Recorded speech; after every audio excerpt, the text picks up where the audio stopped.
இன்றைக்கி நம்ம MR learning Tamil channel வந்து சில இம்பார்ட்டண்டான கொஷின்ஸ் வந்து நம்ம பார்க்கலாம். ஃபஸ்ட்டு பாருங்கள், பாவேந்தர் என பாராட்டப்படுபவர் யார் அப்படின்னா வந்து பாவேந்தர் அப்படின்னாலே வந்து யார்? பாரதிதாசன். அடுத்தது பொருத்துகளை வந்து கொடுத்துருக்குறாங்க. இதில் வந்து பாரதிதாசன் அப்படின்னா வந்து என்ன கொடுப்போம்?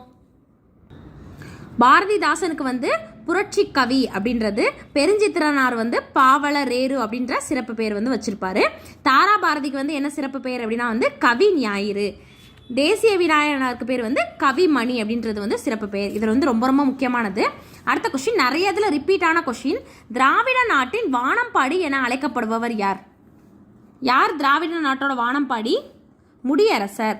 தமிழ் மொழிகளின் உபநிடதம் என்று அழைக்கப்படுற நூல் எது அப்படின்னா வந்து தாய்மானவர் பாடல்கள் தான் வந்து தமிழ் மொழியோட உபநிடதம் என்று அழைக்கப்படுது.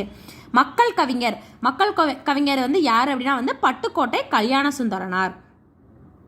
கீழ்கண்டவற்றில் வந்து ஊவேசாவோட சிறப்பு பெயர்களில் வந்து பொருந்தாதது தேர்ந்தெடு அப்படின்னு கொடுத்துருக்குறாங்க. எது வந்து பொருந்தாதது அப்படின்னு பார்த்தீங்கன்னா தமிழ் பதிப்புலகின் தலைமகன் அப்படின்றது தான் வந்து கீழே கொடுத்துருக்க ஊவேசாவோட சிறப்பு பெயர்களில் வந்து பொருந்தாதது.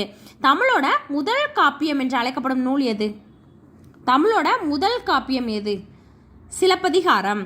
காந்திய கவிஞர் என்று அழைக்கப்படும் சான்றோர் யார் அப்படின்னு கேட்குறாங்க. காந்திய கவிஞர் என்று யாரை அழைப்போம் அப்படின்னு பார்த்தீங்கன்னா வே ராமலிங்கனார் அவர்களை தான் வந்து அழைப்போம். பகுத்தறிவு கவிராயர். காந்திய கவிஞர் வே ராமலிங்கனார். பகுத்தறிவு கவிராயர் யார் அப்படின்னு பார்த்தீங்கன்னா உடுமலை நாராயண கவி தான் வந்து பகுத்தறிவு கவிராயர். அடுத்தது தமிழ் அறிஞர்கள் அவர்களோட சிறப்பு பெயர்களை வந்து கொடுத்துருக்குறாங்க. தமிழ் அறிஞர்கள் ஃபர்ஸ்ட் பெயர் பாருங்க. வே ராமலிங்கனார். இப்போதான் நம்ம என்ன பார்த்தோம்? காந்திய கவிஞர், நாமக்கல் கவிஞர், இந்த மாதிரிலாம் வந்து அழைக்கப்படுறவர் தான் வந்து வே ராமலிங்கனார். நாமக்கல் கவிஞர் இங்கே கொடுத்துருக்குறாங்க. அடுத்தது வாணிதாசன். எதுக்கு ஃபஸ்ட்டு பொறுத்துகளை வந்து தெரியுமோ அதெல்லாம் வந்து ஃபஸ்ட்டு நம்ம கண்டுபிடிச்சிக்கோங்க.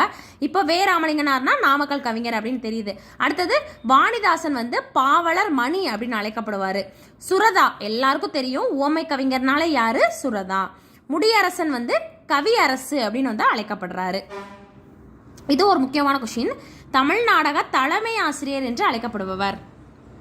தமிழ் நாடகத்தோட தலைமை ஆசிரியர் அப்படின்னு வந்து அழைக்கப்படுபவர் யார் அப்படின்னு பார்த்தீங்கன்னா சங்கரதாசு சுவாமிகள். பொதுமை காவியம் என்று அழைக்கப்படும் நூல் எது? பொதுமை காப்பியம் எது அப்படின்னு பார்த்தீங்கன்னா சிலப்பதிகாரம். தமிழ் தென்றல் என்று போற்றப்படுபவர் திருவிக்கா. அடுத்தது முத்துராமலிங்கனாரை வந்து குறிப்பிடாத பெயர் எது அப்படின்னு கேட்குறாங்க. கீழ்கண்டவற்றில் எது வந்து முத்துராமலிங்கனாரோட குறிப்பிடப்படாத பெயர் எது அப்படின்னு பார்த்தீங்கன்னா ஏழை பங்காளர். ஏழை பங்காளர் யாருக்குரிய பேர் அப்படின்னா வந்து காமராஜருக்குரிய பேர். அதை வந்து இதில் கொடுத்துருக்குறாங்க. இதுதான் வந்து தவறானது. மிச்சம் எல்லாமே வந்து ராமலிங்கனாரை வந்து குறிப்பிடுற பெயர் தான். தம்பிபிரான் தோழன் என்று அழைக்கப்படுபவர் யார்? யாருன்னா சுந்தரர். விசித்திர சித்தன் அப்படின்னு வந்து அழைக்கப்படுறவர் யாரு?